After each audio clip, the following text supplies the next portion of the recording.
A man getting bit by an alligator and he screams. Okay, quiet. Stood out towards me. Ow! No, not an owl. A real scream of pain.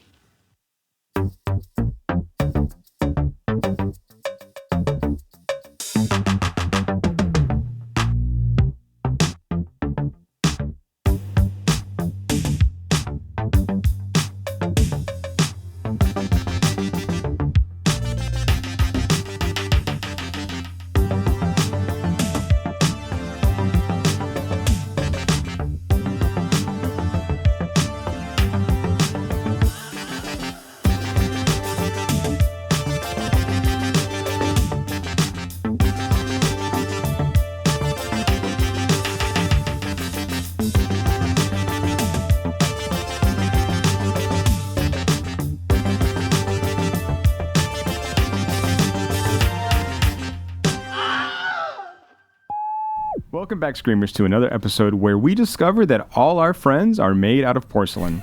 It's a special episode. We're talking about the new Spanish film, The Fantastic Golem Affairs, by the filmmakers Fernando Martínez and Juan González, better known as Burnin Percebes. Also, we have an interview with the filmmakers that will air after this discussion, so stick around for that. In less than 24 hours.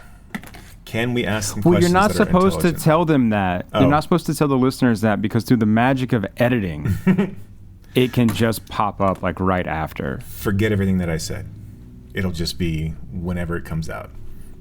I mean, I typically forget what you say. So, Yes. Jason, anything that we need to touch upon before we dive into this film? You know, I thought we could. I mean, like we had talked or off mic about, you know, the more of the conundrums of movie going and studios and movie theaters these days. I understand why, you know, AMC, which is the prevalent and predominant theater here in the Dallas-Fort Worth area. You're right. I mean, like Cinemarks are scattered. Cinemarks is probably number two. There's a my dog's about to start working. There's a Regal scattered here and there, but Marcy mostly barks all the mostly time. AMC. And so, you know, I'm disappointed that it's hard to see higher and lower. Yeah. One of our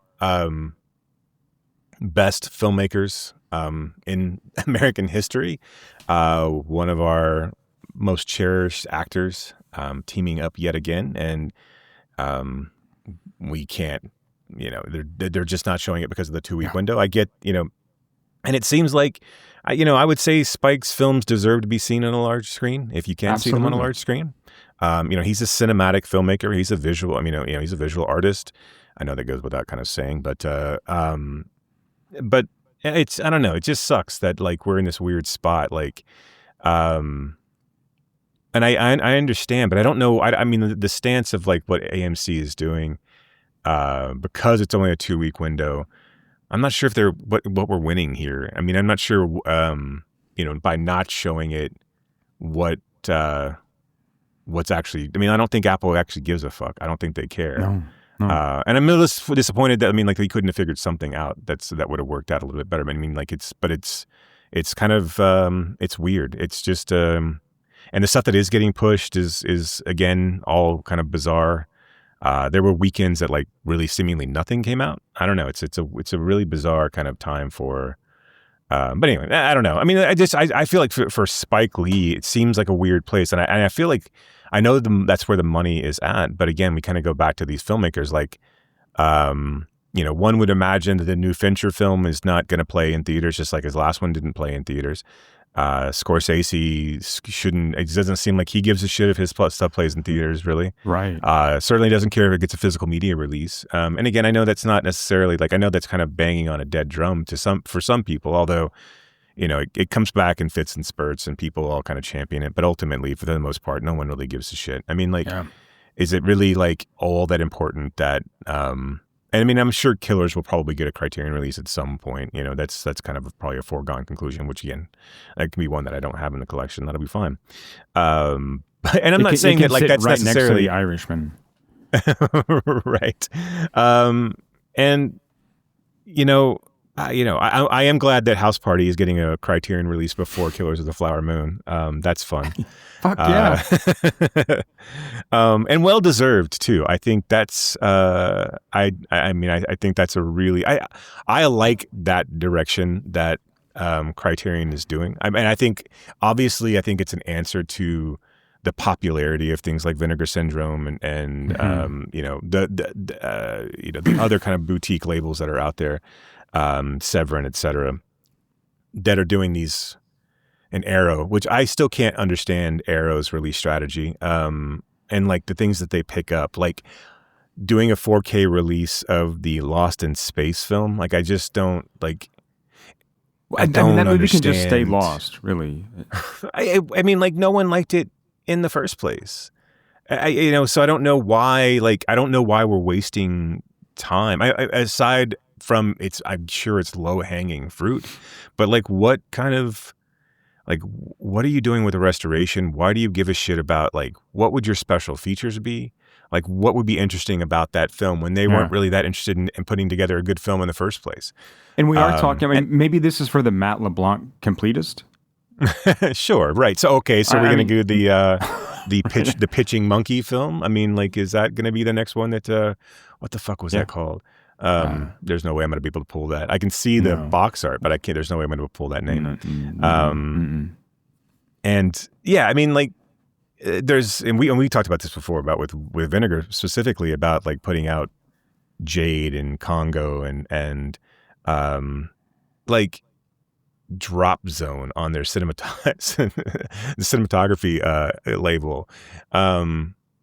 Which is just it's weird. It's and again, I mean, if they continue to sell, who cares? Like there's a bunch. I mean, like again, it's just like what's the Umbrella doing the American Pie box set and doing a special release.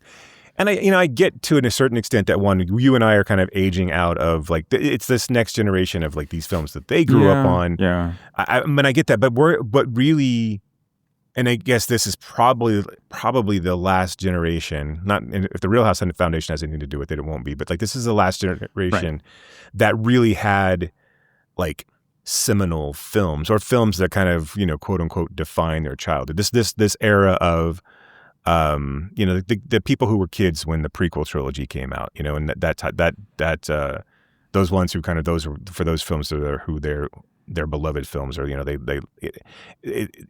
films in this era. But I still can't, like, there were good films in that era that couldn't be put out. American Pie, whatever. I mean, it's fine, but I don't necessarily know if it's going to be like, is this really something we want a 3-disc 4K special box edition where we get to interview Jason Biggs and Chris Klein on their thoughts on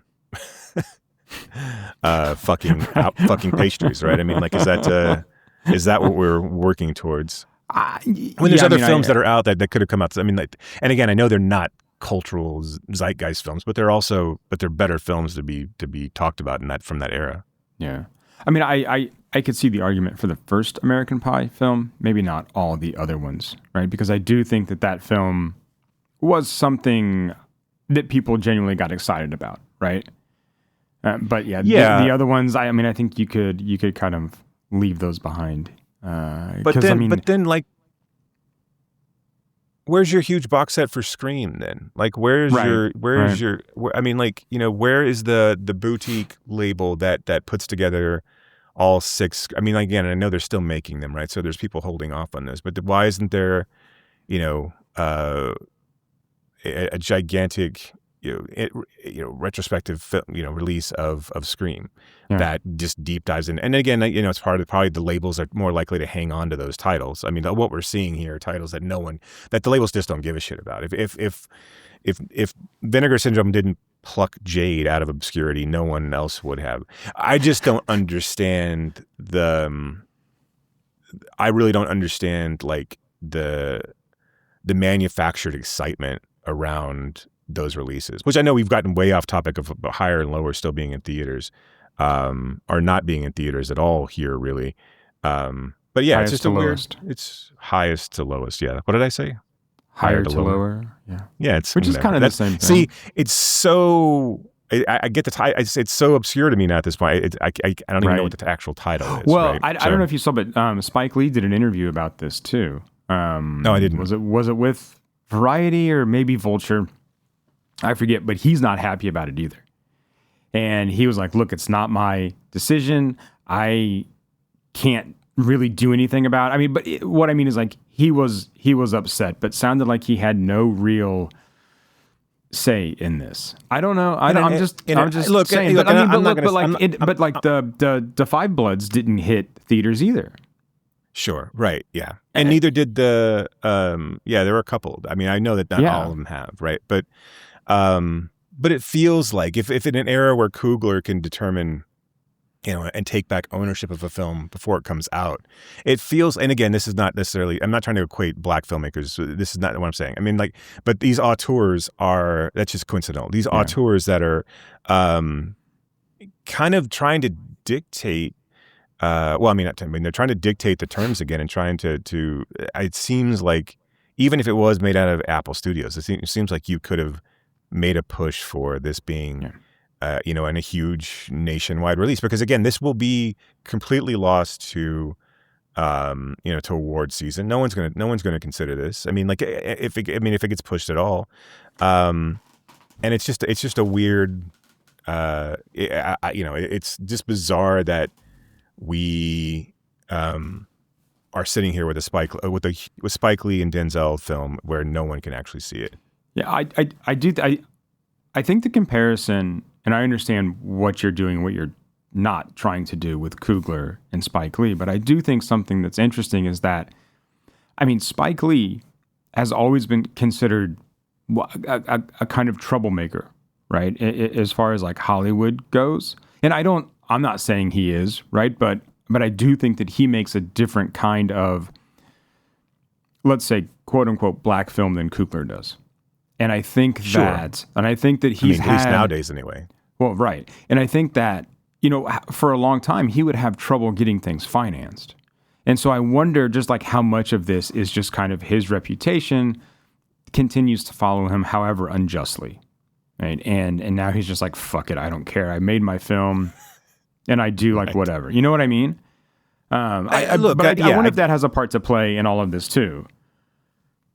I mean, I think he gives Spike what he wants, but that's just me. I'm like, let him have every theater out there, right? I mean, especially when you have something. Look, The Five Bloods should have played in theaters, right? But I do think that was kind of handicapped a little bit by COVID and obviously being in Netflix as well. But when you have why isn't this playing out like Inside Man? This has the potential to be. I mean, Denzel just came off of a Broadway run of Othello or Hamlet. I'm forgetting which one it was.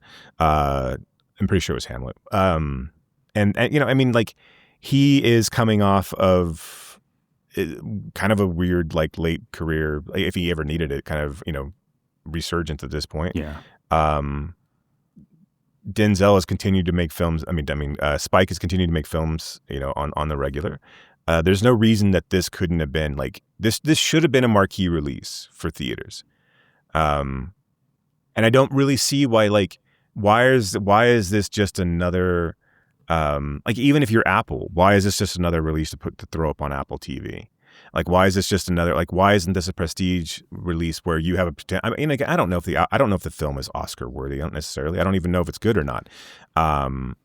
But this is a remake of a classic film, a Kurosawa film, which makes it even more attractive to put in theaters. Right. For the people who love film, absolutely. Well, and if you are going to go see a Spike Lee film starring Denzel, you probably have an idea of Kurosawa in the film that's being. What I mean is Spike Lee is not necessarily for the casual moviegoer who's just oh, what's out? Oh, it's a new. You know what I mean? Sure. Yeah. But Denzel is though. And that's the thing too is that I think that. He's still doing Equalizer films with Fuqua and I don't know. Yeah. It just keeps speaking back to this idea of that.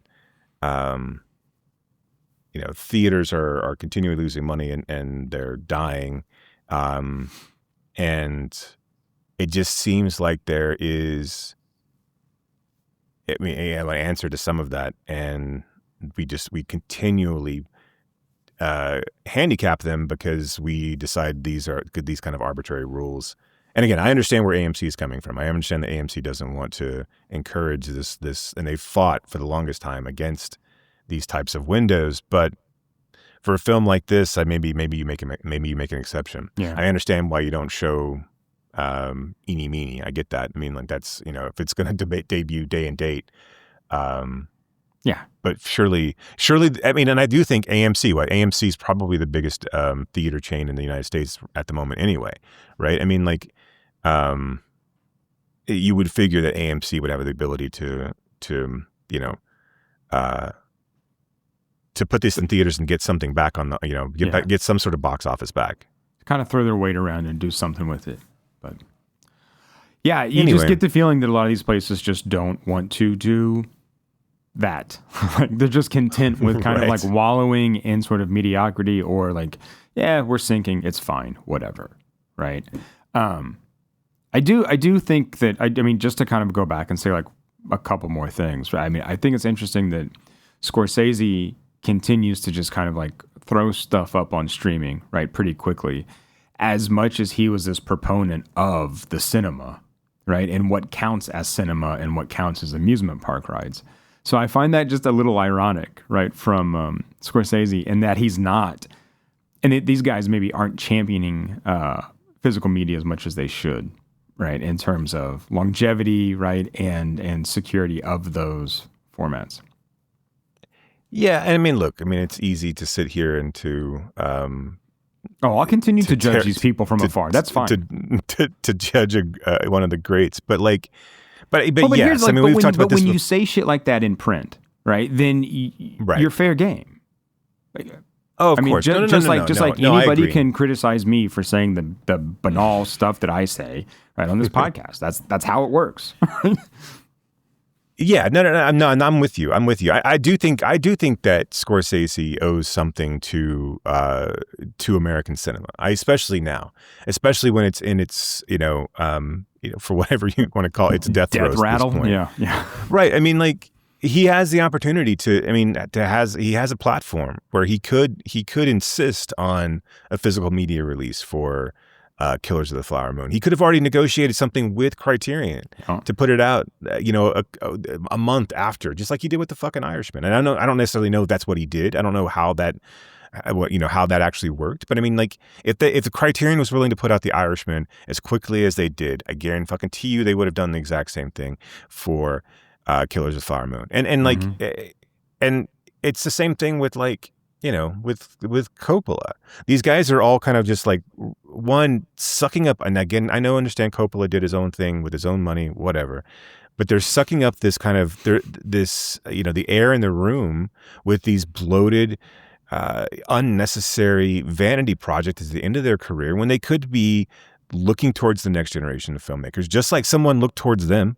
It wasn't like Scorsese made himself. It wasn't like Coppola just pulled himself by his bootstraps and was like this, they could be forcing things back in the theater, and, but instead they're spending their time, making these unwatchable and ultimately forgettable films. I mean, like, to be fair, like, honestly, Megalopolis won't be forgotten because it's going to be a joke. It's going to be a footnote joke, and he'll release another version of it, and it'll suck too. I mean, and then there's going to be is it Figgis or Haggis is a documentary? Mike Figgis. Yeah. Yeah, I always get those two guys. I know one of them is very problematic, and like, right. I know. It's just the is. It's just the G's and the is at the end. It's not. It's a failing on my part, not theirs. Figgis is an interesting filmmaker, I think, and I think it's weird that he's doing stuff with Coppola. But I mean, like, whatever. It'll probably be, maybe it'll be like a sequel to Time Code. I mean, like, but like, I don't know what the release is going to be for Once Upon a Time in Hollywood 2, but you've got Fincher, Pitt, written by Tarantino, and it's very likely that it's going direct to Netflix and it won't see a theatrical release. Now, and again, like if it's any indication of what Fincher did last, yeah, fine. Don't put it in theaters because, I mean, we wouldn't be able to see it anyway. But I mean, like the only filmmakers that seem to really care about the theatrical experience are Nolan and Coogler, and for whatever it's worth, Cameron. But I mean, Cameron's so far up his own ass. Like, it's just like... At this point, that's, I mean, like... and whatever, look, again, don't count the guy out because he's made all the money, right? All of it. All the money that was to be made, he's made it. Every single bit of money is his. But he, to me, has become what Zemeckis was in the 2000s, right? Yeah, where you got so caught up in this like mocap nonsense, like this kind of like uncanny valley mocap films that he couldn't step away from them.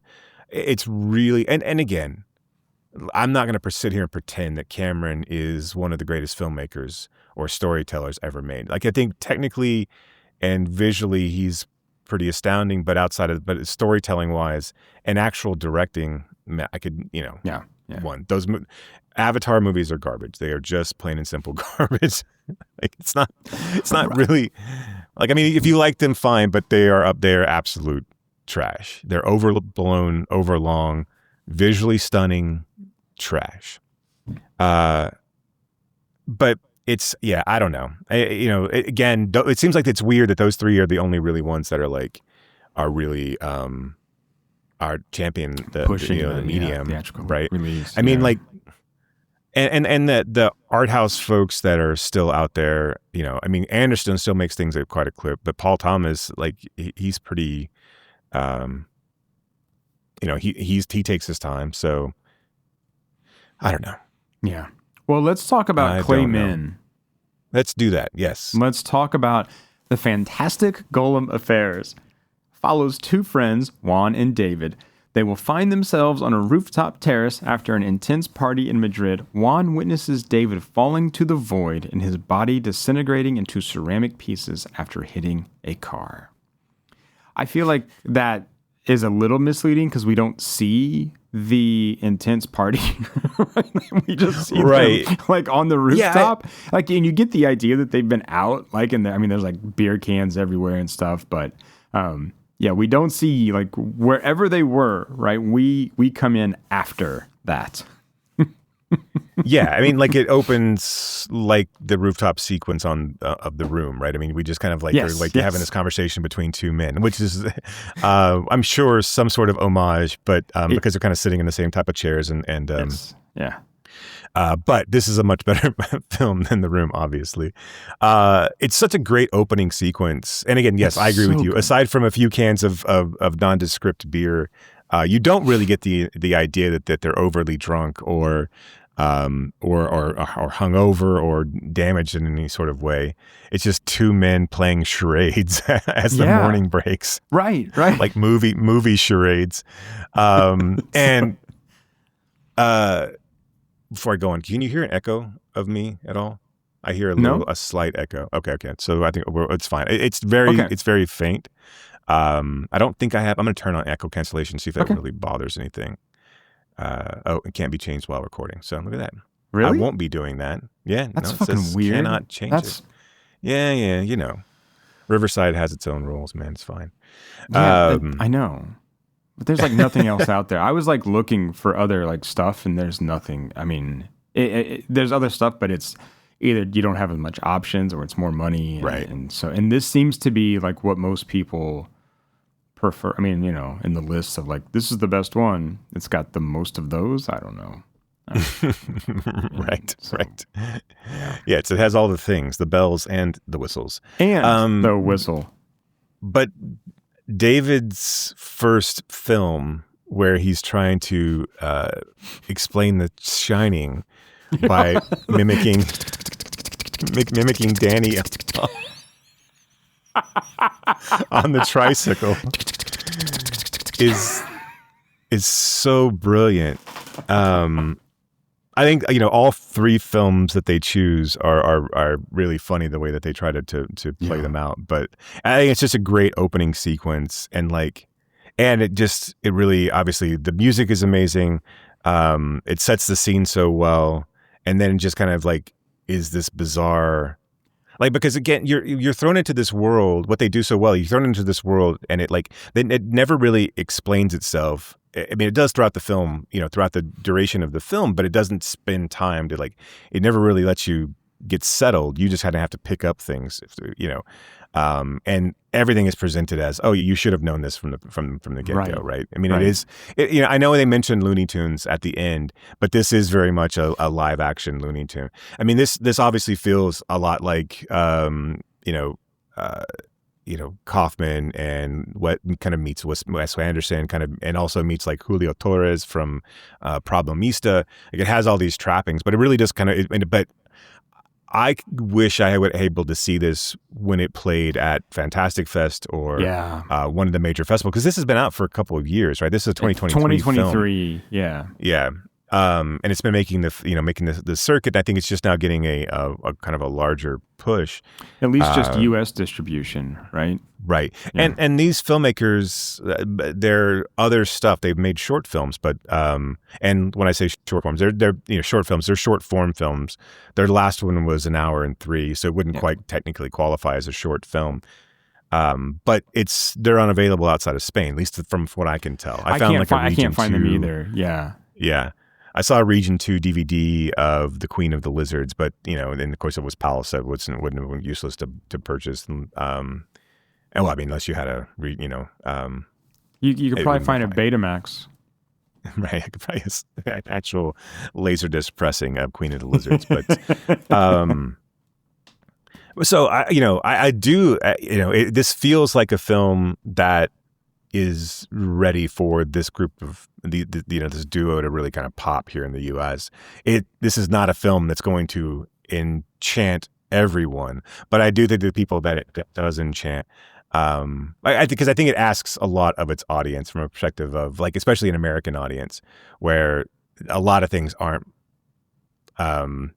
explained or played out for you, or like you have to accept this world as it's presented to you. And I think that may be challenging for some. But something I like about this opening is exactly what you're saying about how you have to accept, some of the facts of this world. But we get this extended fall scene, right, of David, where we're just watching this clay figure fall from the roof or fall from the building top, and it just kind of keeps going. And so you're watching this clay figure fall, and it's like them saying, okay, this is what you have to deal with here. You have to deal with this person that you just saw turning into this kind of clay figure. Okay, get used to it, right? Get comfortable, because it's going to kind of continue to get weird. Because, I mean, I don't know how long that fall scene lasts, but I just thought that was like... It's the full credits, right? That's what I mean. It's long. A great opening song, too. Like, it's a great opening song. It's so good. And then we see it smash, and we're like, okay, right, this is what I'm in for. And of course, everyone just sort of accepts it. They're just like, yeah, okay, yeah. Right. Now, granted, the people that we interact with almost immediately, except for our main character, all kind of know the game, right? I mean, they're all part of what's going on. Not that it's like, but it is this world that they've created. And again, what we've just seen on the opening rooftop is a man who, in order to do a charade for King Kong, gets completely naked. His friend at first thinks he's doing the full Monty. He's like mimicking the full Monty. And then he like jumps up and down like an ape on the edge of this building. And this is a very penis forward film, and this is very male genitalia forward movie, and he's squatting down, beating his chest, and then he falls off what's the main character's name? Juan, yes. Juan. Okay. As Juan guesses King Kong, and then we cut to opening credits, and then he smashes into a million pieces, and Juan Juan immediately is like, doesn't really know what's happened, but it doesn't shake him too terribly much. This is his best friend, and his best friend is just broken into a bunch of pieces. And then we cut to a funeral scene that basically is like, David was a good friend of, he did all what he needed to do. And like Juan looks in the bag, and it's just a broken ceramic. There's like three bags full of shattered pieces of David. And like, that's That's it. And then they give him the bill, and he's like, I don't want this, and just leaves the bill there for the right. Yeah, so they give him the bill for the funeral. The guy whose car he smashed tries to charge him for the damages for the car. So like there's all these things that we start to meet all these other characters because David, the ceramic who's smashed, all of his earthly possessions are now in Juan's name, and like all these people start coming. They were all like, they knew David. They all want a piece of the pie, or they want Juan to pay for the damages that David has done by falling off the roof. And it's hard to know, like, again, especially as we like will interview them, what to spoil and what we won't. I mean, obviously in this case, we'll have to spoil something just to talk about this film. So if you haven't seen it. And I think by the time that you get to see it, you'll forget, or I don't think you'll be overly concerned about. No, because it's not. I mean, like that. It's not really. It's not a film. Twist. It's not right. So I mean, something else about. Oh, sorry. Go ahead. No, go ahead. No, that's fine. Go ahead. I was going to say something else with this film, or another element in this film, is that Juan's father owns a company called RIP that David worked at or was kind of in charge of, right? But the job there is to assign people deaths based on the algorithm. right? And the algorithm gets stuck. And so everyone's dying by the same method, which is they get smashed by a piano falling from the sky. Which is a great reoccurring bit, and it made me laugh every single time it happened. And like and out every loud time when it I'm happens, watching it. blood sprays on Juan, and he ends up with a like blood-soaked shirt, like wherever he goes. So it is a fantastic recurring bit. It is so good, and again, so much of this is all played straight. Like nobody is freaking out. After David dies, and David was running this. It's funny because David is a golem, so he is a guardian angel that's fabricated by this company. What's it called? Golem Internationals or something. I forget exactly what it's called, but I mean it's something like that. Yeah. And so rich people can buy them, have them created to be friends with or be guardian angels of people they feel like they need that. And of course, Juan was kind of a lackluster child who was aimless, and David was there to kind of like help guide him. And the reason that this is a problem, that it's like caused all this kind of issue, is that a golem had never died early before. So like no one ever really had seen this happen. A few people had seen bits and pieces, right? So Juan goes online and says, hey, my best friend shattered into 1 million pieces, or whatever he says. Has anybody ever seen anything like this? But I love the fact that Juan's dad, I'm going to keep getting names, but Juan's dad, who runs the company, doesn't really understand how the company works. And so like they're all going in there to explain to him. One, he's like Tinder. They're like, yeah, do you know what Tinder is? And he's like, yeah, you go there to fuck, right? Like, right. There was some other one that it was that like, because right. He was watching basically Storage Wars, and he was really excited about seeing it. He didn't want to actually work. He had this golem that could do all these things for him. And so David was taking care of the company. He wanted to go and watch Storage Wars, but now that David was killed or is dead, he had to go in and do this. And so, yes, they're explaining to him how, like, hey, you know how all of these matchmaking services work. And he's like, and he's heard of one of them that advertises on this Storage War. That's right. This show. And he's like, it's for people to get laid, right? And he's like, yes. And it's like, so now everyone's getting this, 35-year-old right. like hockey fan who only likes vanilla ice cream. And he still doesn't quite get it.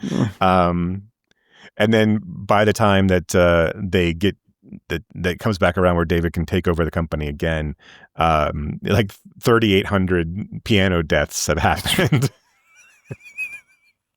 And like there's so much shit in this movie that shocked.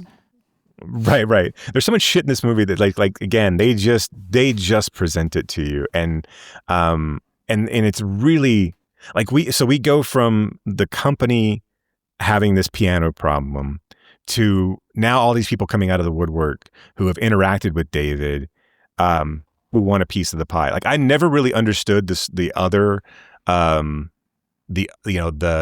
shirtless guy with the horse tattoo, like what and the lawyer. Yeah, Filtro. I know that they were like, he was an Instagram influencer guy, but I never really understood how like that relationship made him feel like, I know that it was sexual, but I didn't know how he felt like he'd been entitled to David's things. Right. And was so upset that Juan, everything was still in Juan's name. Well, I mean, and no one knew that he was a Golem except for David's dad. I mean, except for Juan's dad. Right. I mean, the Filtro thing is just, he's just a greedy kind of gold digger hustler, right? I mean, that's it. And so he's just going to try to get what he can. And the lawyer with the wig, with the toupee, they are funny together, though. Those two, I think, are really kind of hilarious. And, and then, like, and Javier Botet, who plays the like faux cop, and the guy who understands how he works at the Golem. He's the son. He's the like heir of the Golem, like international company, right? But his dad was also, his partner was also a Golem, right? So like it was helping him run the Golem company. That whole section is amazing as well. This movie, like, of all of its, its quirkiness, it really, like, it has this kind of like this like really sweet moral center to it, but it also weirdly fucks in a way. Like, I mean, like everyone's trying to get with Juan. Like, it is it's a horny film. It is a horny movie. And Juan's this just average dude. He's not like, I mean, like he's kind of pudgy. He's like, right. Yeah. I mean, he's nice, but he's not well kempt. No one really thinks much of him. But still, whenever he interacts with someone,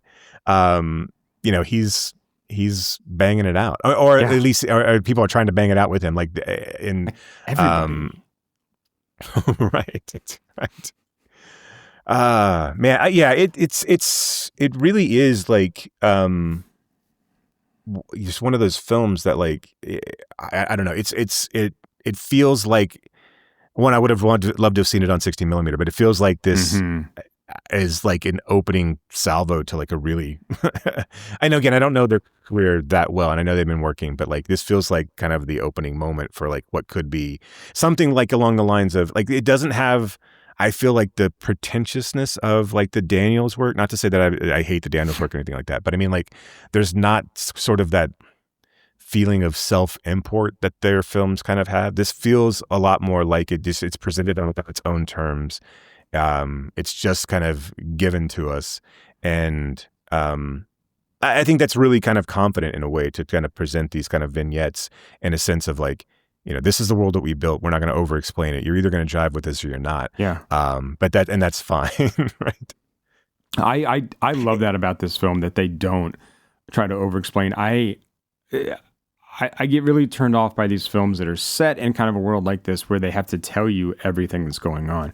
I mean, there's any kind of rules that are here, they show us how these rules work, right? They don't have to over-explain. They don't have to like go into an exposition dump, right? I think this movie reminds me on some levels of like early Almodovar, in terms of like how it looks, and how, it's filmed in Madrid, but the sets all look like sets. Right? Like, I mean, it's like this sense of artifice. If you think of like Women on the Verge of a Nervous Breakdown, that apartment doesn't look real, right? It looks kind of like it's, built out of cardboard, right? For that, but on purpose. And I kind of felt the same way about these sets, which I really, really liked. And again, how it kind of gave us this like surrealist quality to the film too, because it is such an absurd, and I mean like in the good way, it is such an absurd movie. I mean, it's full of magical realism. It's full of surrealism. It's full of this, like, just, I don't know, like kind of magic, right? But it also gets at, like, I mean, these real issues of like loneliness and death and companionship and independence, and how these work with different people. So, yeah, and it's bawdy, which I think is great. Yeah. Yeah. And like, I mean, like it really does kind of just bounce from piece to piece, right? It never, I mean, like it doesn't, as much as we say that it has these, it touches these, tackles these topics, it never takes itself overly. I mean, like we are on the journey with Juan, right? I mean, like, so it's never one overly sentimental because Juan's not, and it's never overly serious.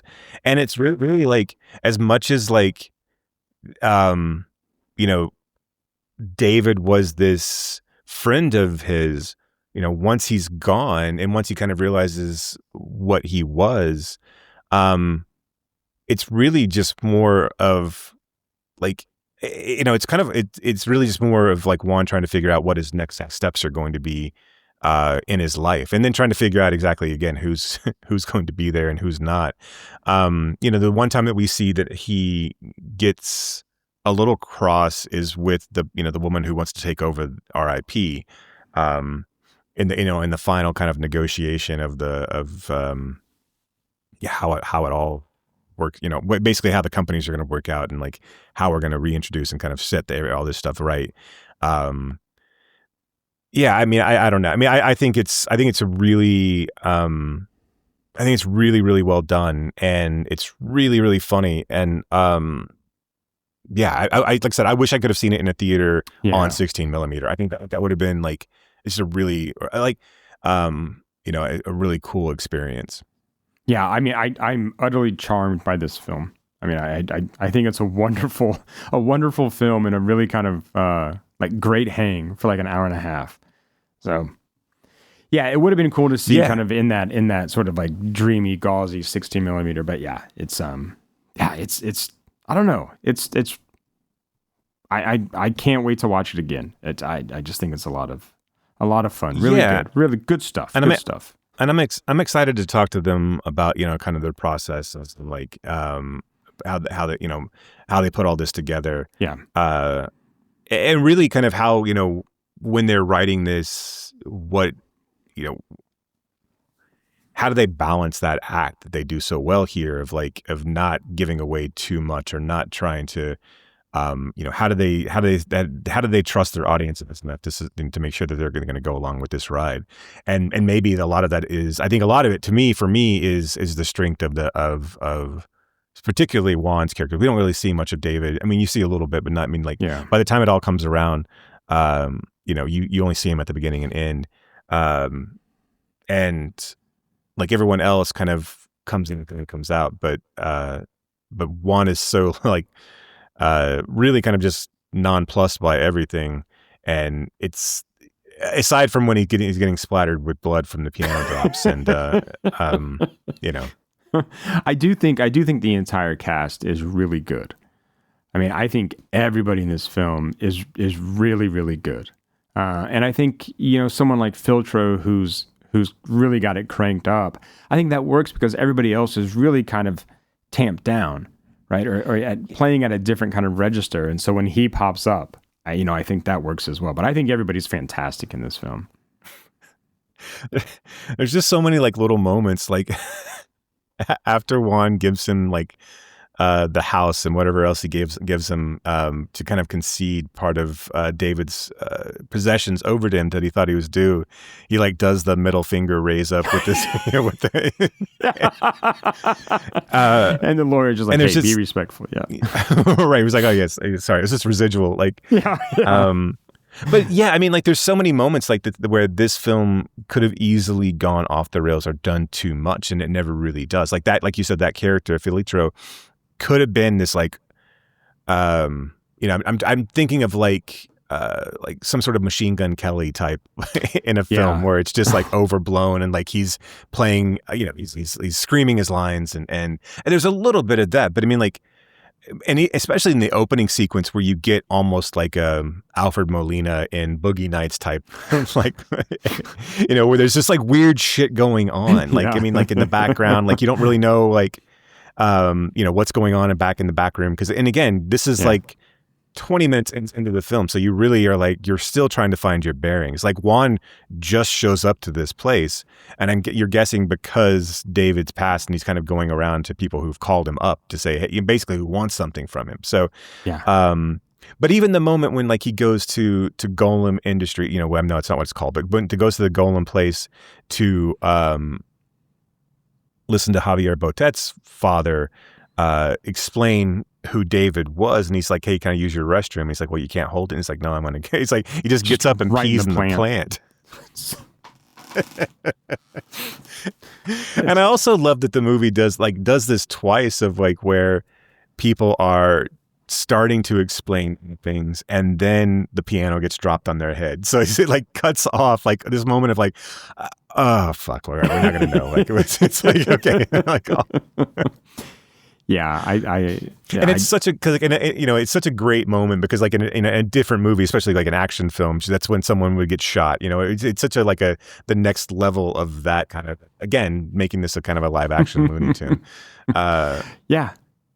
I mean, again, like the thing's just falling out of nowhere, right? And what is? There's nowhere for describe himself as like a Wile E. Coyote. Isn't that what he? More like Wile E. Coyote. Yeah. No, he's the Roadrunner. The cop was Wile E. Coyote, and she was like, "I want to be Bugs Bunny. He's way more fun." So yeah. Yeah, it's I don't know. The vibes carry it a long way, I think, right? The way that it kind of handles tone throughout the thing kind of, I think, keeps you right there with it so that you're not like looking for things to, find fault with necessarily. Right. And it's, like I said, once we talked about pianos falling on the head, it's so madcap that like when he believes that the people from Golem are cops that are interviewing him about David's death, and they're like, did anybody else see this? And of course, we've come to find out that other golems have been destroyed in ways. And he hits a golem in the face and cracks it, not knowing that he was a golem. But like when he thinks that they're cops and those guys are following him to see if he knows more than what, because again, the golem thing is supposed to be kept secret.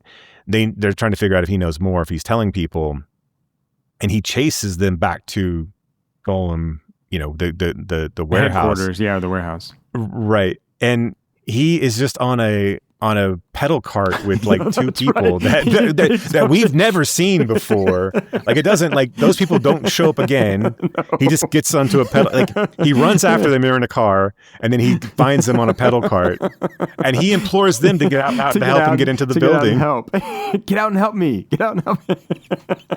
And they'll never show up again. That's not. Nope. That's that is just two people that were in the film, and that they'll never show up again. So.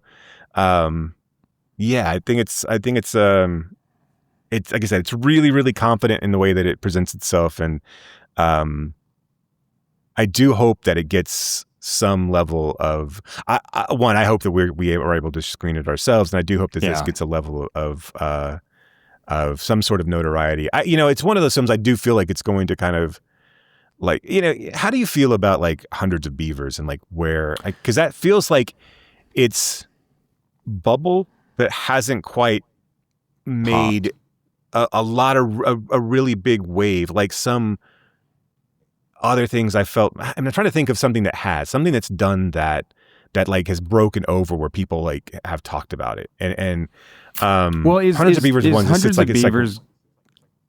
Is that going to be one of those films that in like 5 to 10 years people are piling in to like midnight screenings of?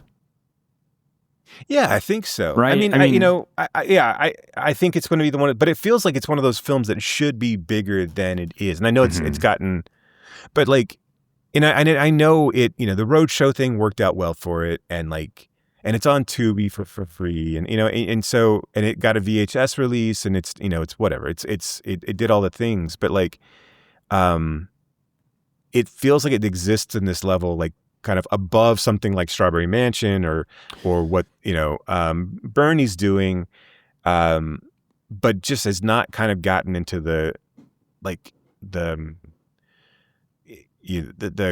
don't know, the kind of conversation, but because like it takes something like The Room, right, where like and again I know The Room's a different time. I know The Room's pre-COVID and everything now is different, but like but something that existed because like LA comedians were picking up on these screenings and starting to like talk about it. Had the same thing as Hundreds of Beavers was doing. I mean, like Paul Scheer and these guys were like, had seen it, and started talking it up. Now, again, it had its own buzz as well, but it just felt like it never really, I don't know, made it out of like the film nerd community. Or I think everyone, that group knows about it. But I don't know, I can't think of anything that's been recent that's like, been kind of this cult sensation that's kind of that. But I wonder, where all these films exist, like your Amanda Kramers or your Albert Bernies, or where all those exist. 10 years from now, are people going to continue to discover them? I mean, and like, because you can have something like, Corey Maccabee's American Astronaut, which never was last thing. Like that was such a obscure, like really, really, one of those things that's like, you kind of had to be in the know, or you kind of had to stumble upon someone who knew about this and it was passed along. Things that kind of made festivals, but like I said, I feel like it should be. I feel like these films are in a weird space. Like Max and Molly in the Future to me is another one of those films. Yeah. That exists in this space that has like it feels like it should be able to find an audience, and I don't know. And I think Hundreds of Beavers has probably done the best job of all of that, because I mean they got, like I said, they did get a kind of a boutique Blu-ray release. They did a Vinegar Syndrome slipcase, and all sold out and everything. But I don't know. I like something like this, especially who's got has Spanish language attached to it as well, makes it a little bit even more difficult. But I do feel like, subtitles in this country. Yeah, and I think I wonder if these guys ever do make an English language film, or if that's ever an interest to them, or to do something. And I wonder if there's money that comes into them after Golem, if Golem gets enough attention, that someone would have come to them and say, "Hey, we want you to make an English language film, or remake Golem as an English language film, or it's like Vanilla Sky pays them." Yeah. I mean. And again, I think we can probably ask the same question of all the things that we see at these festivals, like that don't, I mean, like really East of Wall, can you think of anything else that's broken out bigger than that, really? I mean, I'm sure there has been, I'm just not picking it up, but like the things that we've seen at, maybe the Vortilac, but I mean, that's another one. I think that Vortilac is, had a little bit of notoriety, but wasn't really. No, but I think it's got a home on Shudder, and I think that's. Right. True. I mean that's probably where it's gained most traction. What was or like the ugly stepsister, ugly stepsister. And I think from a perspective of this being not a horror film, but it still could fit into that Shudder offering. Right. That I think this could do well if it was pushed. On one of those channels. And I think if this plays at the right theaters, right? I mean, at the smaller, more independent, theaters, that I think this could do really well there, at least in like word of mouth or gaining sort of press and traction, right? I mean, I don't think it's going to make a ton of money. No, just by the nature of it. But I mean, I think it'll gain a good reputation and good following, right? I mean, from those kind of places, right? So. Yeah, and if nothing else, maybe it'll get their initial releases available someplace. Right. So apparently, a Percebes is a gooseneck barnacle. If you Google it, it's really ugly and pretty phallic as well. So it's kind of I like this idea of like Burnin Percebes, and then you look at what a Percebes is, and you're like, what the fuck? Nice. The artwork in this film, another thing that was just amazing. Do you know who the artist is who did the painting behind Juan in his apartment of the camel in the car? It was like a cartoon paneled art, and I could not find anything online about it. But I kind of want to ask them who did that piece, because I love that style. When he does karaoke and he's kind of in dual frame, there's a big, huge picture. But he also has a picture. Like, this is a weird, like, another thing we kind of, like, we didn't really touch about, like, but like the platonic love between Juan and David. Yeah. And then the pieces of, the display of heterosexual love, homosexual love, or at least, what have you. Like, it does feel like though Juan has a picture, or a big, huge picture of David naked, or at least a thing that looks like David naked on his bedroom wall. I don't know if that is, I don't know if that's, if that is David or not, but I mean, there is a naked man that's on his wall. So I think that's another interesting thing that this film does, is like kind of explores those types of relationships. Yeah, and I think does so very well, and not in a heavy-handed way. And I think especially with the kind of like male platonic love between David and Juan. I mean, like, Juan kind of makes this sacrifice at the end to not have David, as they rebuild David, to not have him remember him at all. Right. And it's just kind of creating a new David to go do a new thing, which I thought, again, was, like maybe the biggest show of friendship and love that Juan could do. And kind of like we see, for lack of better terms, like, growth from Juan in not having everything just kind of revolve around him at that point. Right. Yeah. Right. Yeah.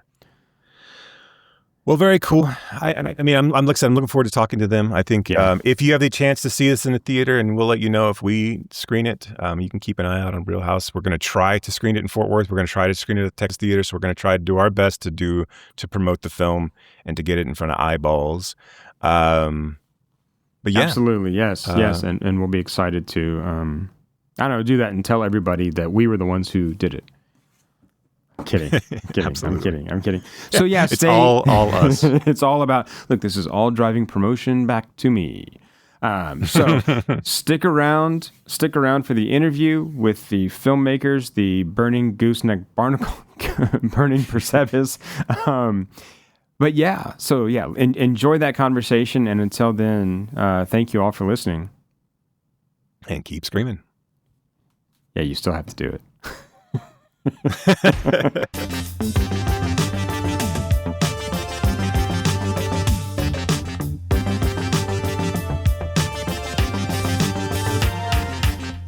Juan and Fernando, thank you so much for joining us to talk about your film, The Fantastic Golem Affairs.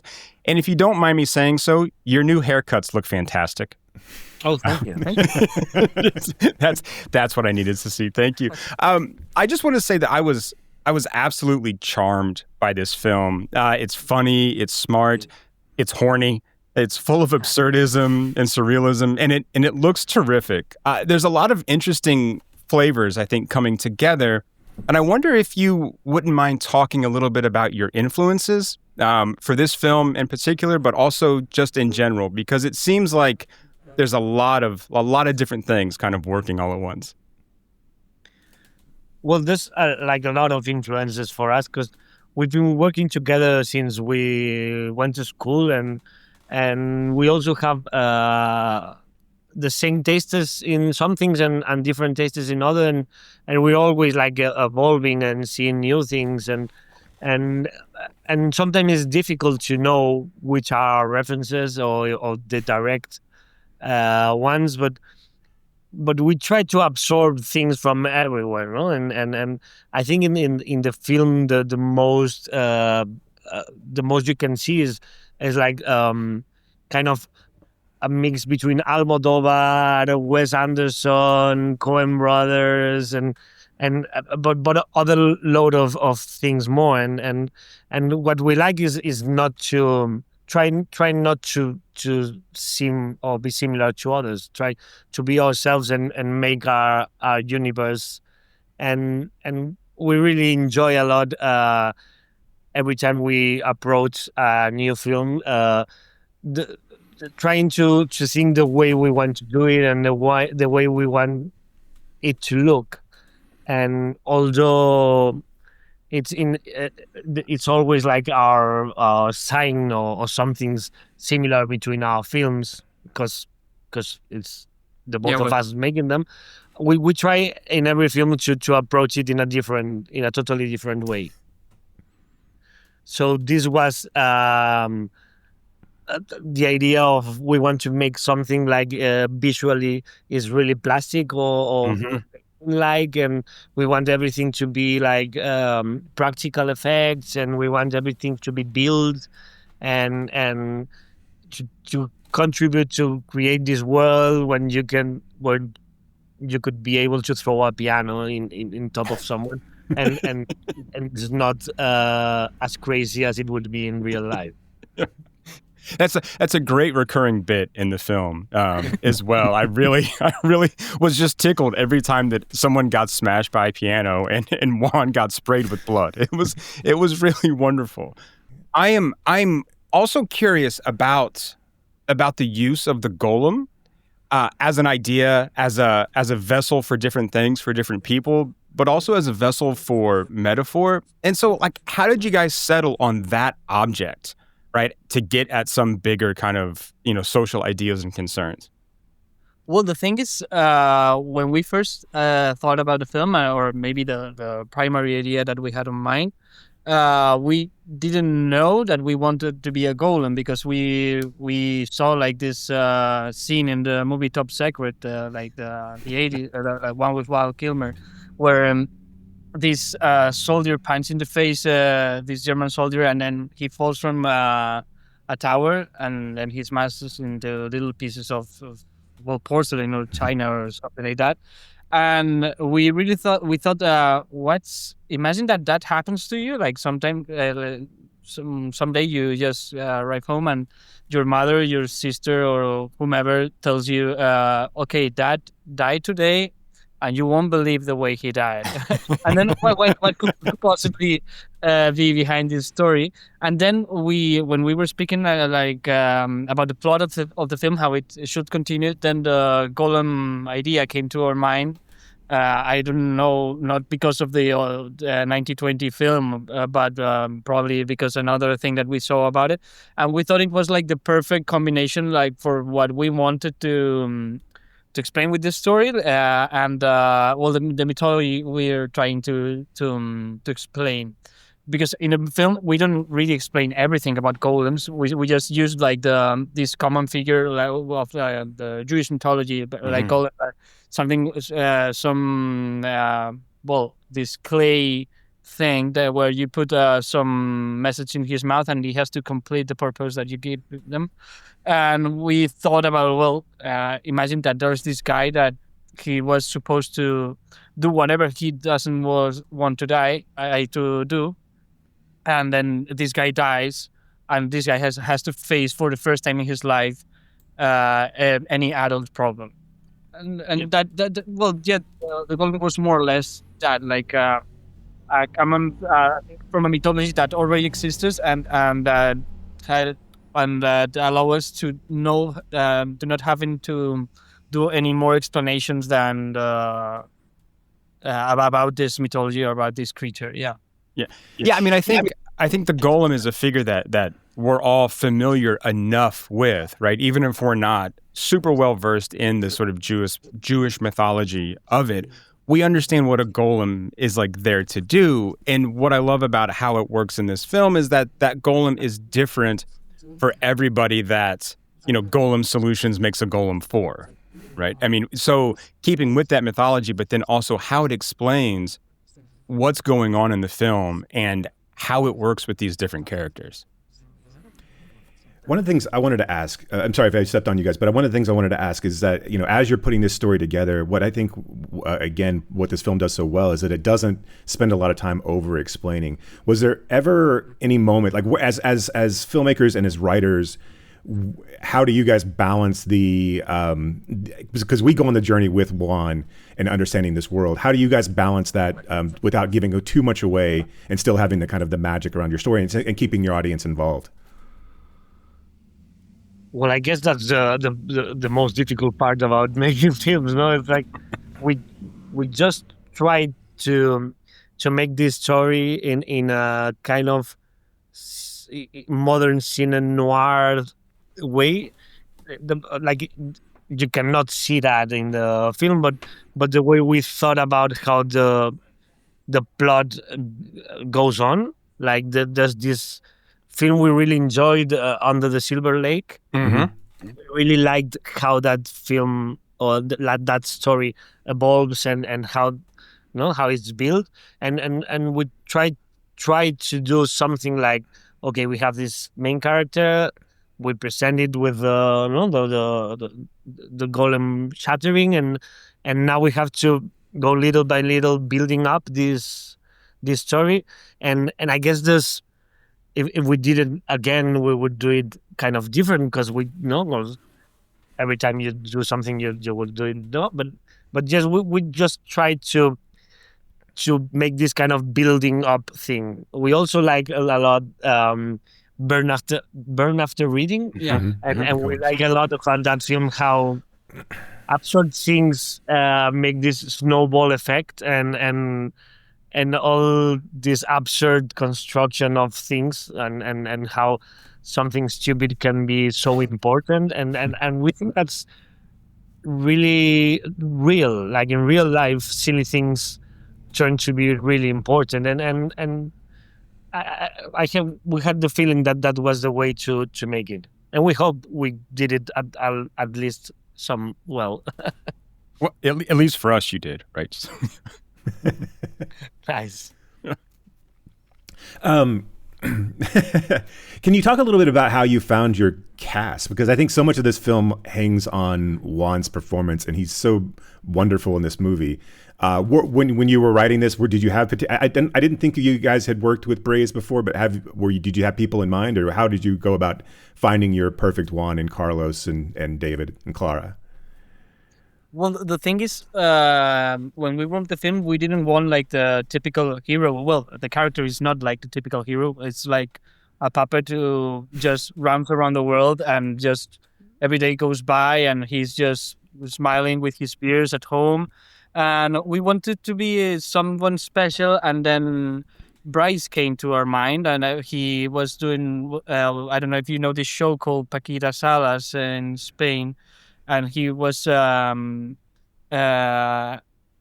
character was an old woman who represents actors. And he hasn't done something like this. And we thought that he was like perfect for the role, because he has another masculinity. Like, it's not like the classical hero. Like, he's not like this regular body type hero with regular sexuality, and we really like that about him, and we think it mixes perfectly with the character. And also in the case of Carlos, who's Javier Botet, he's a good friend of ours. He normally does like horror films because of his condition, and well, he's been in alien movies, in It, I think he has another character, and well, he does normally like movies for acting as a monster, but he has like a really funny way of acting, and we know him really well, and we thought it was perfect for a role. And well, the other characters and actors, the thing is, in Spain they're kind of huge. We have like a very good cast for this kind of low budget and weird movie. And when we passed the production company the list of actors that we wanted to perform in our film, they told us like, there's no way we're gonna make this film. And in the end, when they read the script, they all say yes. So yeah, it was a really good news for our film. We tried to have also ¿cómo se llama? Antonio Banderas. Antonio Banderas, but he said no. His loss. His loss. His loss. Yeah, absolutely. No, I think the entire cast is so wonderful. I mean, even some of the smaller characters, like the two workers at RIP, just add kind of so much, flavor and layers to the film. And I kind of, looked at the cast and looked at their bios. And I mean, again, like, they seem to do so much work in Spain, but yet we, aren't familiar with them, because I don't think a lot of those films made it right over here, or at least not in like wide release. But they were all just so, I think, perfect for the roles that they were cast in. I mean, even Filtro and his kind of like over the topness and weird bravado that he had. Yeah, because it's huge, like, for us to be premiering in the States, because that's not the normal thing for Spanish movies, and it's not a thing for like indie films. But I guess that happens everywhere. It's difficult for indie movies to go outside their own country. So it's really cool to being screening in the States, because we premiered here in Fantastic Fest.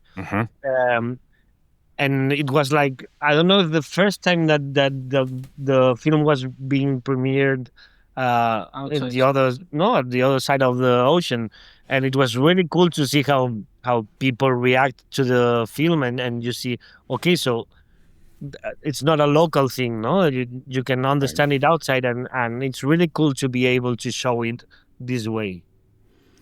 Were there any things that were kind of that you were worried that wouldn't translate, or are there things that, like, when you watched it with an American audience that got laughs that were different, or things that maybe they missed out on that you had put in there that expected a laugh? That's interesting, because I think in every screening of the film, even if it's in Spain, people laugh in moments that you didn't expect when we were shooting the film, and all of the ones that maybe you find really funny, they don't laugh at all. And I think, there's some things that inevitable travel worse, and some jokes that maybe the foot joke. Yeah, the foot joke, for example. Yeah. If you know that kind of sausage is typical from Catalonia in Spain. And it has a particularity that it smells like semen, but it's really weird. It smells the same. It's all right. Not like everybody's like, okay, it's kind of the same smell. It's same, but well, the thing is, that's one of the jokes that we were worried about, but. No, for other part, we try to make a movie that it's like kind of universal, and that it's a story that everyone can relate to. It's like a history about friendship, about a friend who lost his best friend, about a kind of coming of age of someone who has just turned 30 and suddenly realized that he's an adult and he has to take care of his problems. And that was the part that, like, we were just quiet about. Like, we can go to. Well, the movie will work in the States or wherever you can see it. But obviously, there's things that we didn't know. That we don't know if it works universally, or some jokes or something like that. But we didn't really worried about that. Yeah, because at the end, the film doesn't fit in Spain too. I mean, right, sure. It's not made for a concrete or a specific market. It just tried to be on its own, and I guess it won't fit canonically anywhere. all the better, right? It makes it even more unique in that sense. Right? That there is no genre to hold this film. Right? There's no one market for it, right? And it's cool because you can go to horror and fantastic fests. That's really cool being in that festivals, no? And also you can go to indie festivals and to kind of more mainstream festivals, because there's something for each one. Yeah. You guys mentioned in that last bit of the conversation about how it was a coming of age story. But it's not one that really hits you over the head, right? I mean, we see Juan kind of at the end show a bit of growth by kind of letting David be reborn as his own kind of person or self at that point, where Juan now is like, I need to let him go and kind of carry on and move on. We don't see, I mean, we still, I think, kind of wonder about Juan, but I think that that's a really nice touch. And were you guys sort of conscious of not being too maybe on the nose with that growth and coming of age? Because the thing is, we were tired of seeing coming of age. Is like, at least 2 years ago, everything was coming of age, and every coming of age was some 14 years old girl or boy that discovers sexuality, and then and with this that's not how it works, no? Well, like nowadays you're 30 and you realize, fuck, now I have to be by my own, and I have to have make my family or whatever. But you're not 14. You're like, there's not that link between discovering your sexuality and being an adult. So we try to make this story about what we think it's more realistic in a strange way, and as discovering at the age you normally discover, okay, now I'm by my own. Because when you're 25, maybe you are by your own, but if you live like we live in a small city and you have your parents near, and but then there's one day you say, okay, now I cannot call my mom to ask for money anymore or whatever. No, it's just you and your decisions, and there's not like a moment when you say, okay, now I am an adult. And we try to reflect that too. It's like not that Juan discovers everything and it's like, okay, now I've grown. It's like, no, you never grow. You're fucked up your eyes. Right. And there's so much subtlety and the little moments of this film that I really think kind of like drive that message home, but also just make this so wonderful. But the moments of when like Juan is buying tampons or doesn't know how much a Plan B pill costs, and all these like these kind of like silly little moments that are so like, but they're in a movie that's so fantastic and fantastical that still kind of reach home to that kind of age group of like, oh, I have no idea how the actual world works, and here I'm going to buy teenage tampons, and maybe she can just use 2 at a time.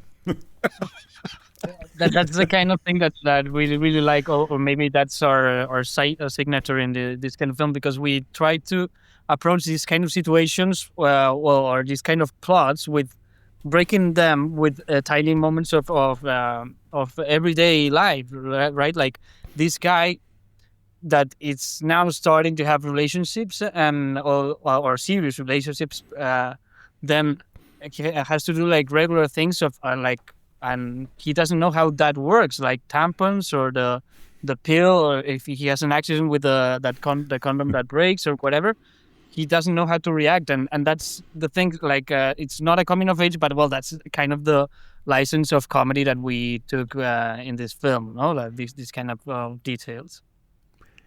Yeah, and it takes Juan a while to even realize like that his entire life has been like this, and kind of like that David's been shielding him, right? That the entire time that like everyone kind of sees him as a different type of person. It's kind of almost like a screw up, and he never saw himself like that. I really love that idea of like him realizing what David was there for. And then of course, every time he really starts to get the information, a piano falls on someone's head, which is also really great as well.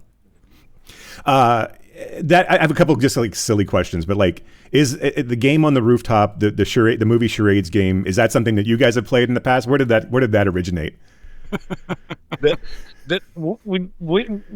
I don't think we played charades anytime. We're just trying to come up with some kind of scene where you can understand the ¿cómo se dice? El grado, the intensity, the intensity of their relationship, or how much close they are, no? How close friends they are, and we need like a conversation that could be funny, but it could show also like the way they knew each other and the kind of relationship they had, and I'm not sure where did that come from. Yeah, because I think in one version of the script they were just shooting each other with toy shotguns or something like that. And they were like remembering, like the night they had. Yeah. Because they're supposed to be finishing the party, like in an after party, the terrorists. Yeah. And in the first version, they were talking about what happened that night, but that had like so much importance that you can. Well, I think the charade thing is like nonsense. There's no importance in what they are saying. It's just for you to understand how they relate. Yeah. Yeah, that makes sense. Absolutely. Sorry for my English sometimes. No, you're fine. No, we're the Right. we're the sorry for ours, barbarians who basically, only right, speak yeah. like one language. Yeah, so it's. But I think this is interesting. I mean, choosing a game like charades to show these two how close they are and kind of where the night has led them. Right, it's led them to this, early morning, right, or the new day is breaking, and they're still kind of keeping the party going, just the two of them. Right. And it seems like a natural type thing. If you've ever had a close friend that you've been out with all night, the conversations turn into these weird kind of surreal like games. Right. And so, yeah, it felt, I think we talked a little bit yesterday about the kind of world that gets established. And I think this is something that like really firmly establishes the kind of world we're in too. Right. And the kind of people that we're with. Yeah, the first scene always in a movie is like really important to establish the world that you're entering, no? And in this case, we thought that it was really, really important to establish the aesthetics, the kind of the tone, and also the world where you're gonna go in, or you're gonna step in a few moments. Like when David falls from the terrace, then we just put this toy, this doll falling. Like you clearly can see that it's a doll. Then that's the code of the film. That's our tone. So that's our way to say welcome. Maybe you're gonna like it, maybe not. But from the first scene, we are gonna tell you the truth. This is not gonna be a regular film. It won't look realistic in some points. The aesthetics are gonna be like obviously sets. And on one kind of sets that like try to emulate the Hollywood classics films. And you're welcome to this trip, and I hope you enjoy it. And if not, you have seen 5 minutes, you can call it. And if you try to get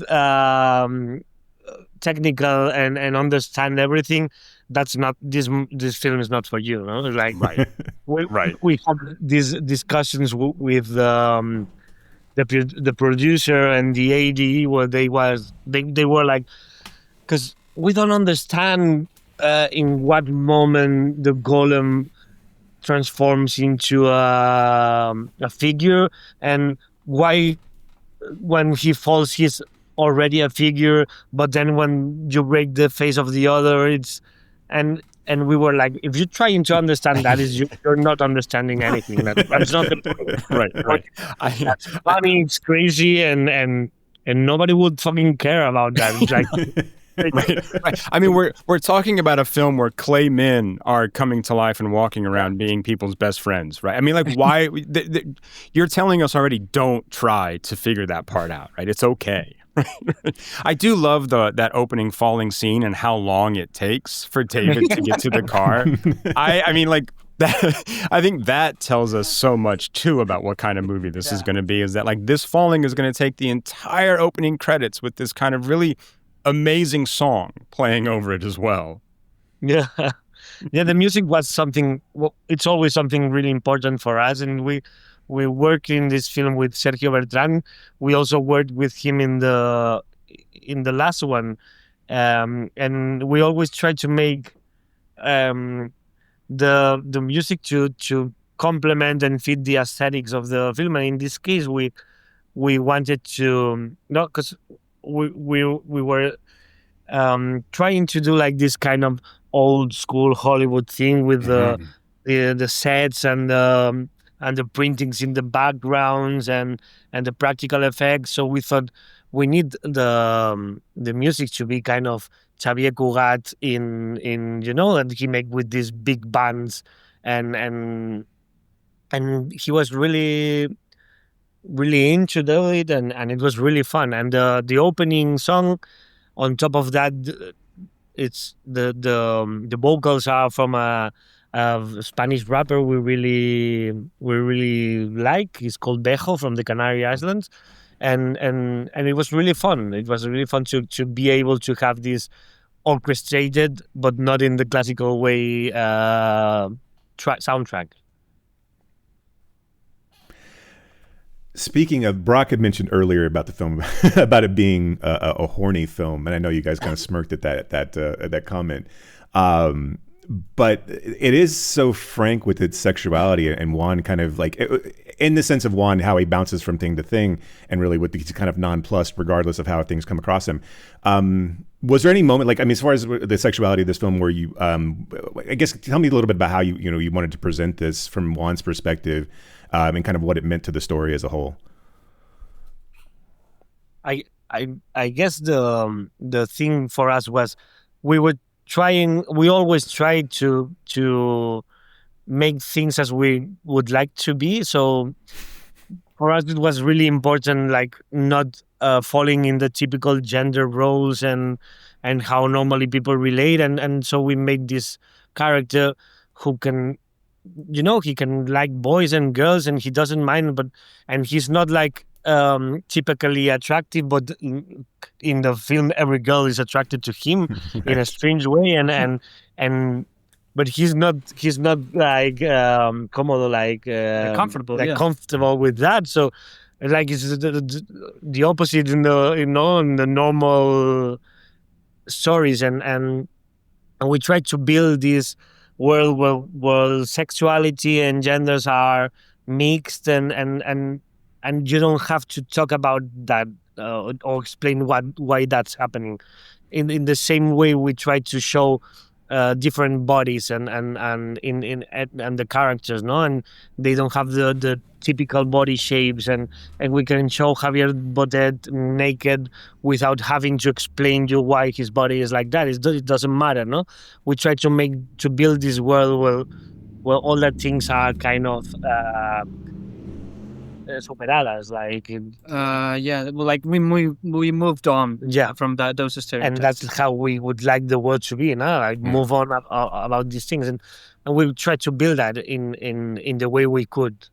And also with all the queer world and how we relate to the queer world without being queer directors, and trying to feed all the things and to make like this kind of utopia, or I don't know how would you say that in English, or utopic world. Or... Yeah, I think. Go ahead. No. I'm sorry. A topic world. What was that? Utopic. Utopia. Oh, utopic. Okay, gotcha. Yes. Yeah.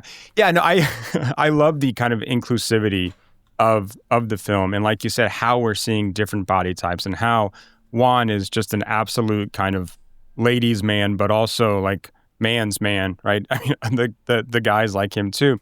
But again, the not having to explain, to just kind of say like, this is how it is, right? This is how it is, and if you don't like that, then you're not going to like this film. I mean, I think the kind of hands off is really great. Yeah. So for us, sorry. No, please go ahead. No. I was going to tell something really similar that Nando said before. Like, it's important for us, like, not over-explain everything. Like, you don't have to justify what you're seeing, and sometimes that's a clear tendency in the films. Like, you have to understand everything and everything. If someone has a strange body or something, has to do something with his character and his plot, maybe we're over that. Like, we can go to his plot, to his life, not having to explain what happens with this body, this face, this, all this stuff, yeah. You mentioned practical effects, so I have to ask, does anybody still have David? Does anybody still have the ceramic David? Which one of you has it? We have the ceramic Roger, the one that breaks the head. We have like one, the whole head, the whole bust, and then they made a head again for us because we got friendly with the FX guy, and he made it as a present for us. But there's no. They reconstruct the David that's hanging in the office. When he put the eye on it. Yes. Yeah. That's in the production company because it won feeding our plants in a small possible plant. But we keep pieces of the Yeah. actual. We have one eye, the replica of one eye. We have the dick of the one that floated. I think we only have the penis and the eye. Yeah. And an ear or something like that. So speaking of dicks, can you talk about the name Burnin Percebes? Because Percebes is a kind of like what, barnacle or shellfish? Yeah, barnacle. And Yeah, it's a barnacle. and it's really ugly, right? And it kind of looks, it's got a phallic kind of shape. So where did that name come from? You know, it's itself, the animal, the barnacle. Yes. It's the penis itself. Yes. Yes. Yeah. That's cool. We didn't know that when we... Okay. The thing is, we know each other since school. And when we were 14, we used to make these stories and scenes and comic books or whatever. And we have like real common names in Spain. I'm Fernando Martínez Fernández, and he's Juan González Gutiérrez. That's like John Smith in the States. Right. So we tried to find some cool, funny name to sign, and we thought, okay, Burnin Percebes is fun. And now we're 34, and we cannot get rid of that. And it's strange to go to meetings, and if they don't know you, they don't trust you. And it's kind of like a stone we have to carry for the rest of our life. It's that albatross around your neck. Yeah. Yeah. So speaking, saying that you guys have known each other since school or since you were 14 or very young, and that you've been doing things together for this long, what's the working process like? What's the working relationship? Do you guys kind of do everything together? How do you split up duties? Well, the thing is, I guess that normally in other duos, they divide the work, but in our case, it's not like that. We do 50-50 of the work, and we write together, like, not physically together, but I write a part of the script, then I pass it to Nando, that he rewrites it, and vice versa. And with directing is the same. Like, we speak about everything, because otherwise it will be like maybe you have more influence in this aspect, or maybe I do. Or sometimes if you're a little bit tired, you don't know how to explain something to the actors, then the other one does it. So, like, it's perfect to be a duo because you don't have to make everything on your own, and you also have a conversation all the time, and you can just contrast your idea with the other one. And the movie grows and grows and grows, and all the time this constant conversation. I think it's really great for working. But yeah, we don't divide the work for like maybe one speaks with actors, the other with the technicians. No, we do both things. And you can, just from, talking to you guys for a half an hour, you can see the back and forth between you two already, and sort of the, looking to each other for different explanations, or like, what word am I trying to think of here? So, all right. Yeah. Very cool. Nice. So you guys wrapped this in 2023. Can you tell us a little bit more what's next for the film? I know you guys are having, you recently had a push for theaters here in the States. And we would love to help that along as well. So we're doing our part from a perspective of trying to get another screening here in our hometown. But what's next for the film? And then I guess what's next for you guys? I don't know what's next for the film, because 2 months ago we thought the film had ended 1 year ago.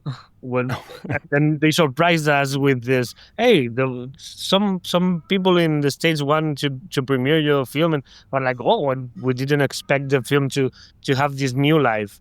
So I hope it has like a lot of more lives and like forever.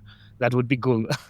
and for us, we're trying to make our next film, and it's really difficult, at least I guess everywhere, but it's really difficult in Spain to make films as in the way we do them, and not mainstream things, and trying to get the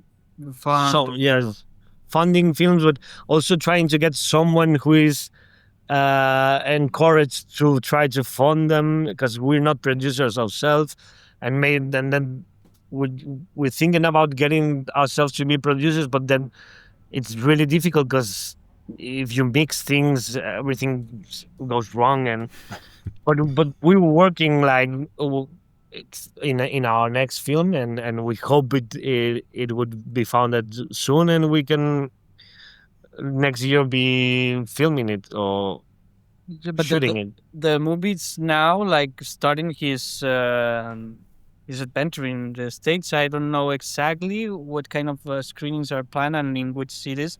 I should check on a list or something. But well, yeah, we hope it has a long life here, and yeah, and probably and that we can make another film soon.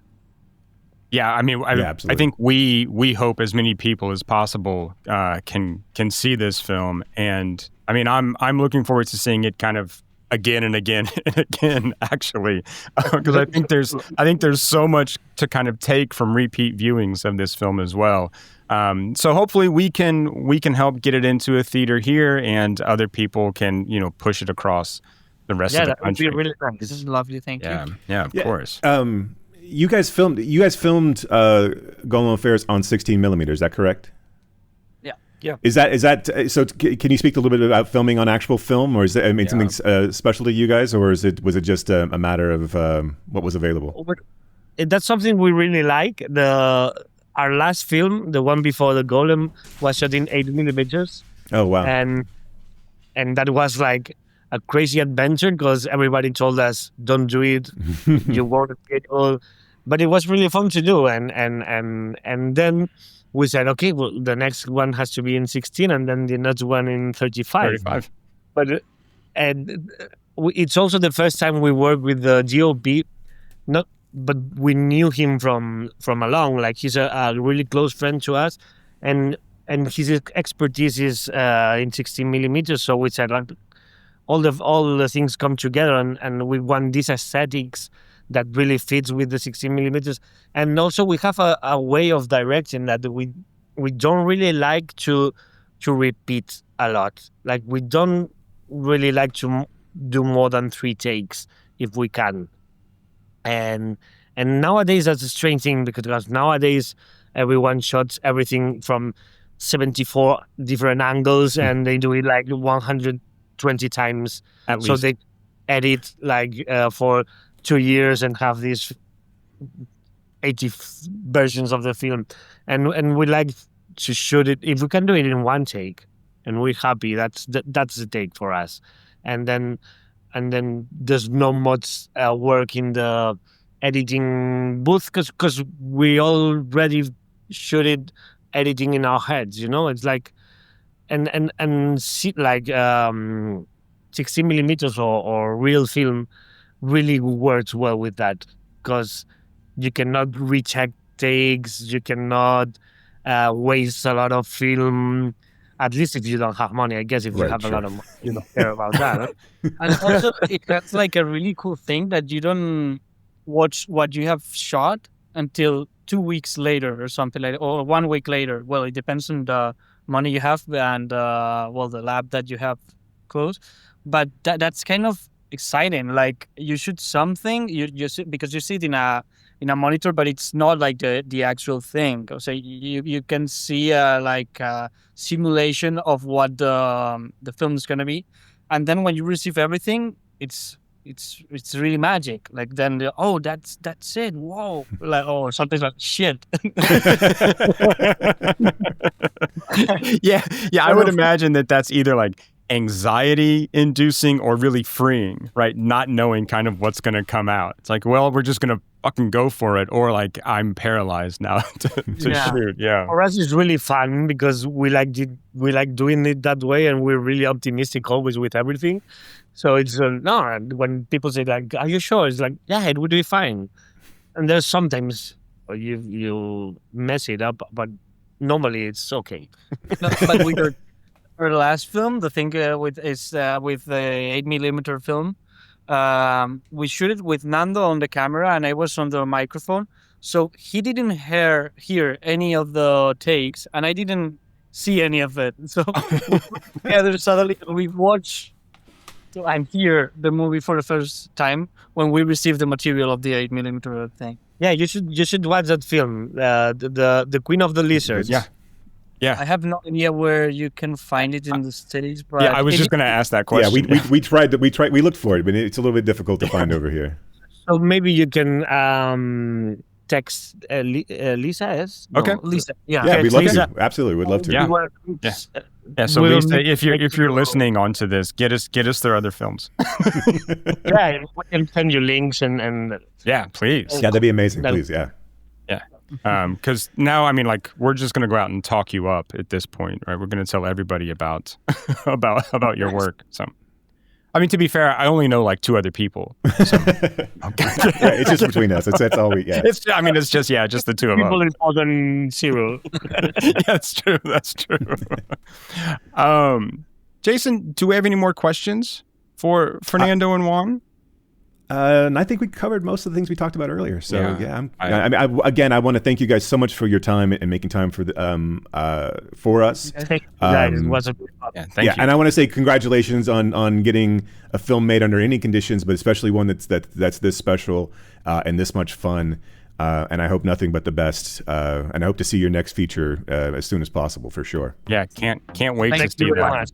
Yeah, can't wait to keep talking about this one too. Gentlemen, thank you so much, and best of luck with the Fantastic Golem Affairs. And we will talk to you again soon. Thank you very much. Thank you so much.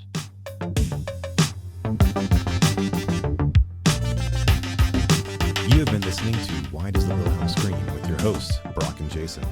If you liked today's episode, do us a favor and rate, review, and subscribe in whatever application you use to consume podcasts these days. You can reach us by visiting whydoesthewilhelmscream.com. If you are in the DFW area, we would love to see you at a Fort Worth Film Club event. You can learn more about those and find a full schedule at fortworthfilmclub.com. And you can learn about my foundation and how we are trying to foster the next generation of film lovers at realhousefoundation.org. That's REEL housefoundation.org.